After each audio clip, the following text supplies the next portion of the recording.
తెంచుకుంటే తెగిపోతుందా దేవుడు వేసిన బంధం?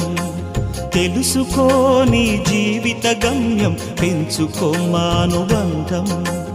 7 అడుగులు నడిచిన వాడే 7 జన్మలు తోడుంటాడు. భర్తగా నిన్ను భరించువాడే బ్రతుకు దీపం వెలిగిస్తాడు. అతని హృదయం నాటి చెరామి, అగ్నిహోత్రమే అందుకు హామీ. అతని హృదయం నాటి చెరామి, అగ్నిహోత్రమే అందుకు హామీ. తెంచుకుంటే తెగిపోతుందా దేవుడు వేసిన బంధం?